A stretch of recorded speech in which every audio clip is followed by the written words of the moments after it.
Like so many of you, I've always been obsessed with football. For as long as I can remember, I've always been involved with the game, whether it was playing video games like FIFA or playing out on the street with my friends, or even just watching some games with my parents. Whatever it was, as long as it involved footy, I was always down for it. But trust me, if anyone would have ever told me that I'd travel the world playing the sport I love and then become a Division I athlete, I don't think I'd believe them. So let's rewind 18 years, back to where this all started, in Dunboyne, Ireland. Here is where I started playing football at the age of 3. I also played other sports like rugby, Gaelic football, and even hurling. Then, when I finally turned 6 years old, my family and I moved to Sacramento, California, as my dad had to move for work. In America, I continued playing football and my parents enrolled me into a local recreational football league. I remember at almost every game, I was scoring so many goals that they would have to put me as a goalkeeper so that I could let the other kids play. They enrolled me in a competitive soccer league at a team called Placer United, which was a much more competitive club.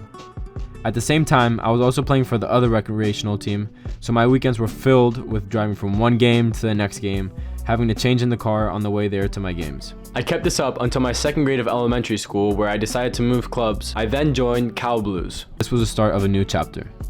At the Blues, I was fortunate enough to have some really good teammates and good coaches, one of them being Ryan Suarez. He had played D1 soccer at San Jose State and was then drafted second overall in the MLS draft to the Dallas Burns, now currently FC Dallas. He then went on to play for a load of other MLS teams and even had some appearances with the US national team.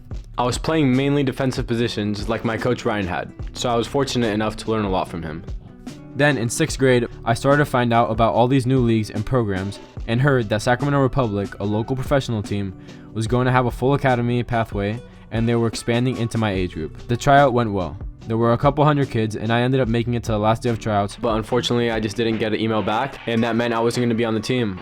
Thankfully, there was another club in my area that had also been invited to the Development Academy League, or the DA, and this club was Placer United, the team I had joined when I first came to America.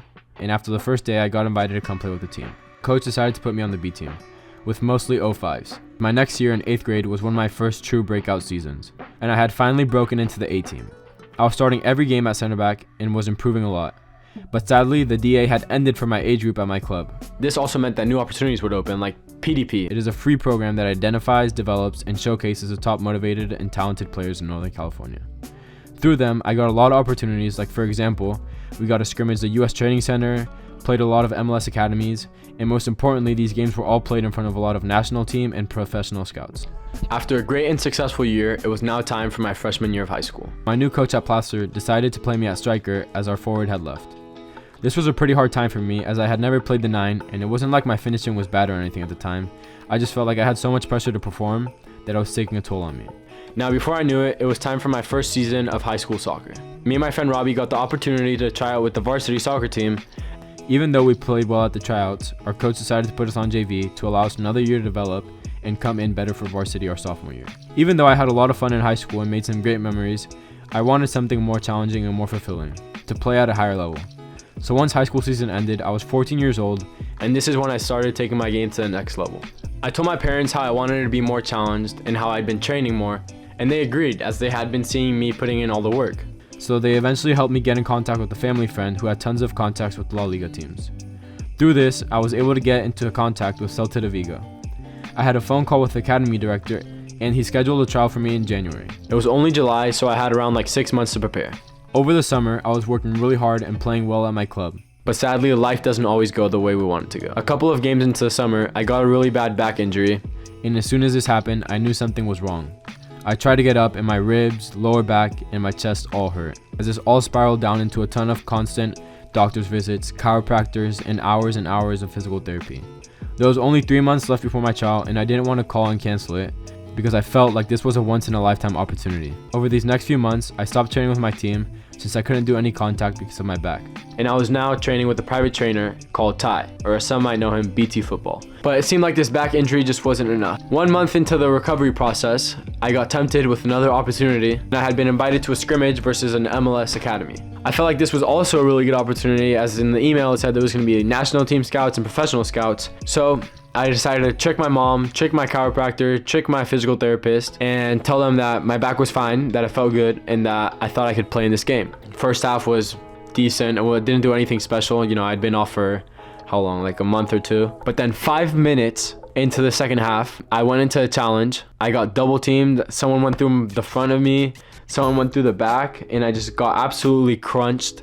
And as soon as this happened, I knew I was back to square one. By the time the trial came around, I wasn't 100% recovered, but I was pretty close, maybe an 80-85%. The only bad thing was that my fitness and my speed wasn't really at what it usually is. So now when I finally got to Spain, I was staying at my grandparents' house in Vigo. Also, while I was on trial, I would be going to school with the academy kids so I could see what it was really like to train and study like them. The first day of my trial actually went pretty well, even though we just did a lot of set pieces, some finishing. It wasn't really hard training as they were preparing for their derby game versus Deportivo La Coruña. For those of you that know, you know. I was amazed by the facilities, by the coaches. We would literally walk into the offices and locker room part of the facility, and we would walk up to the gear room. We would get our clean uniforms handed to us every day. They were washed for us. New socks, new underwear, just everything was provided for us. And I was in shock, obviously, as in America we usually don't have these things, let alone locker rooms. In this time, I got to learn a lot from these great coaches, but most importantly, the quality and the players I was playing against is insane. Some of the players got signed to huge clubs, like for example Stefan Batsetic. As soon as I left, Manchester United and Liverpool were having a bidding war, and he ended up going to Liverpool for 1 million euros at 16 years old, and now he's actually broken into the first team at 18. He actually had his Champions League debut against, who was it? He played against Ajax the other day. He did pretty well. And then another of the players that I played with was on the Spanish national team, Robert Carril. And exactly like Stefan Batsetic, after I left, he moved on to Villarreal. He's now playing with their second team, I think. And there was just loads of talent on that team. Like, it was incredible. I'd never played with players of that quality. No one dribbled. It was all 1 and 2 touches. No mess ups. It was insane, to say the least. After a long month of trial, I had finally gotten my report back from the coaches and was going to be having a meeting. At our meeting, they told me how they thought I was a great player, a great person. I was working really hard and everything, but I just didn't really have anything that their current left back didn't already have. Obviously, they're not going to remove someone who's been at the club for 5 or 6 years just because someone with the same level or same things comes in. It just doesn't happen like that. They said that they would be interested in keeping me there and loaning me to another team in the area that played in División de Honor, which is basically the highest academy league in Spain.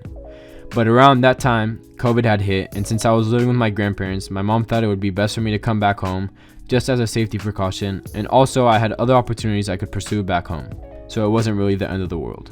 And I came back, and you know that same team I tried out for when I was younger, Sacramento Republic, that I didn't make? Well, I had a trial with them, and it went really well, and I was able to play 3 games right before the season ended short due to COVID. In those 3 games, I started against the Vancouver Whitecaps, got some good minutes against the San Jose Earthquakes, and I started my last game versus Crossfire. Once COVID hit, things got pretty bad for me though. I just didn't have any routine, I didn't have any structure in my life, and I wasn't doing any gym work, I wasn't training, I wasn't getting any physical activity done, so I was really unfit. I had gained a lot of weight, and I was just in a really low state. I was able to get through it, and then later on during this time, we found out that the Development Academy would be folding, which was the league we were in. So this was a really, really stressful time for all of us. We didn't know what was going to happen.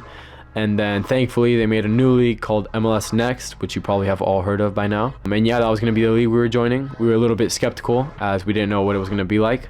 Once everything started to settle down, we started preseason in summer. I didn't really come in as fit as I should have, and I tried to cram in all the work into the last couple of weeks leading up to preseason. I at least passed a fitness test, but then a couple of weeks into preseason, I hurt my back again. The same injury I had previously had. It was just as bad, and it took me a lot to get back into things. So after a couple of months of recovery, I was finally able to come back, but I had already lost my starting spot as I'd been out for so long and someone else had moved into it. I was doing everything I could. I was just pushing myself too hard, and when you're starting to build into it, you don't want to do that. But yeah, my season had been going pretty well. Even though I wasn't starting, I was able to get some minutes with the team. And halfway through the season, I think I had around 8 assists, maybe 7 assists. I was doing pretty well. For not playing that many minutes. It was now the 3rd game of the season, and I was finally getting back to playing. In this game though, I got cleated studs up right in my shin, causing me to get a hematoma, which is basically a blood clot. As soon as this happened, I knew something was wrong and I had to head to the emergency room. My dad took me there, and once we got there, they told us I had 2 options. They could either cut it open and squeeze out the clotted blood, or I could wait a couple weeks and take some medicine and wait for the swelling to go down. Of course, I chose option 1 as I wanted to get back on the field as soon as possible. After I was recovered, I worked my way back to getting cleared, and so far our season had been going really well. We were number 1 in our conference for MLS Next and looked like we had a clear shot at MLS Next playoffs. Halfway through the season, I already had around 7 assists as an outside back, which is not too bad for the minutes I was getting. Now is also when I was starting to focus a lot on the recruitment process, as it was my junior year and I realized this was a pathway I wanted to pursue. The few schools that did show interest in me were having Zoom calls with me and asking for constant updates on film.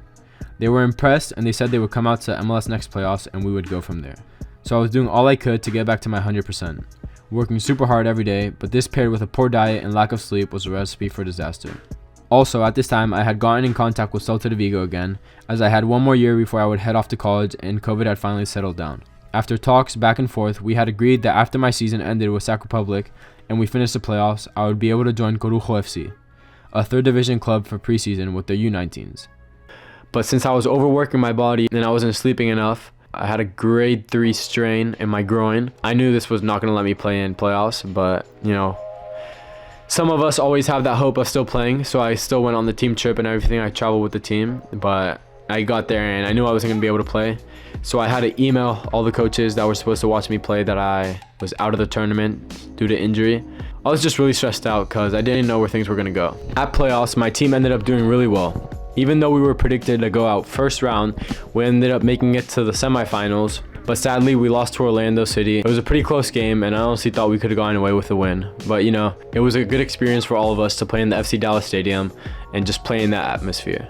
After playoffs, all the colleges that I had been talking to had ghosted me. Not just because of the injury, but I had mentioned to them that I would be moving to Spain to play. And they thought this was a really bad idea as they wouldn't be able to follow my progress and keep up to date with how I was playing. So in my senior year of high school, I decided to chase my dreams and I moved to Spain to play with Corujo. The facilities were super cool. It was like a typical lower league European stadium. It was like a rectangle with super nice grass, not the biggest stands, but it was in great condition. And the league they were in was honestly really good. In Segunda B, there's a lot of second teams from La Liga teams. They were playing against Real Madrid, Castilla, which is their second team. They were playing against Atletico Madrid and a lot of other good teams in that league. In my first preseason friendly, I started and I played really well. But then we started to run into some problems. Since I was a minor, and even though I had Spanish nationality and passport, I wouldn't be able to initiate an international transfer without FIFA's approval. After speaking with the club lawyers back and forth and letting my parents back home know what was going on, we decided it would be best for me to come back and try and pursue college. Thankfully though, right when I came back to America, I was able to join Placer United, my old club, my boyhood club, immediately. Thanks to my club coach Jason, I got my confidence back super fast and I was reaching out to a lot of colleges. It was starting to get pretty late into the season though, and I started getting really stressed out as a lot of my club teammates had already either gotten offered or they had already committed. I started getting really anxious, so I started emailing a lot of Division 2 schools for backup plans in case nothing worked out with the Division 1 schools. Thankfully, at Surf Cup, I played really well and got immediate interest from colleges. I had gotten 3 assists in 3 games and had won most of my 1v1 battles. A few days after the tournament, St. Mary's reached out to me and mentioned how they were really impressed with my performance and wanted me to keep them up to date with how things were going. After a couple of weeks went by, I had another call with them and they said that sometime soon they would want me to come down for a visit and see the campus and the facilities. Since I was back at Placer now, this also meant I was going to be able to play high school soccer. We were honestly supposed to have a really good team as we had 14 seniors and my friend Robbie, who had committed to Gonzaga, was also on the team. We were really well balanced and we had high hopes, but I would never have expected the season going this well. In preseason, in our first game, we beat Cathedral of LA, which had been ranked number 1 the previous year. We beat them 2-1 and we were honestly amazed at how well we had played these 2 games. Also, this year I was going to be playing winger as my speed and my technical ability were at an all-time high. After that, we just kept on racking up wins, and before we knew it, we were league champs. And then sections. The day before sections is actually when I had my call with St. Mary's and I finally got offered. They told me to talk with my parents and then let them know what my decision would be. Of course, I already know it's going to be yes. A few days later, I called him and let him know that I would be committing to St. Mary's. A couple of weeks after we won sections, we became the NorCal D1 state champions. This game was honestly a surreal experience. We had broken the record for most people at a soccer game in our area for a high school event. I think it was like around 3,500 people. There was camera crews everywhere. And most importantly, I scored 2 goals in the final. It honestly felt amazing. I guess you could say it wasn't too bad for my second year of high school soccer. After high school season, it was time to go back to club season, and we only had 4 more games till we were off to high school graduation. And then off to college. This whole thing honestly went by super fast, and before we knew it, we had graduated and it was time for summer. During the summer in Spain, I worked with a coach who held gym and on-field sessions with pros and academy players. So with them, I was able to stay fit and get ready for college preseason, as I heard it was going to be really tough.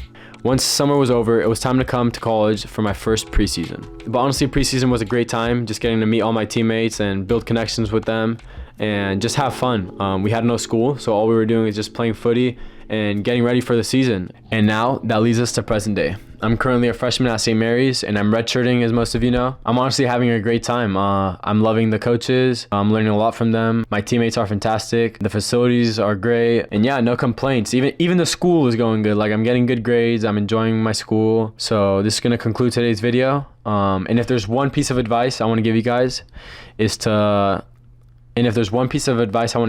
even though it might sound corny, just trust the process. Just keep your head down, keep working, and little by little, you'll get to where you want to be.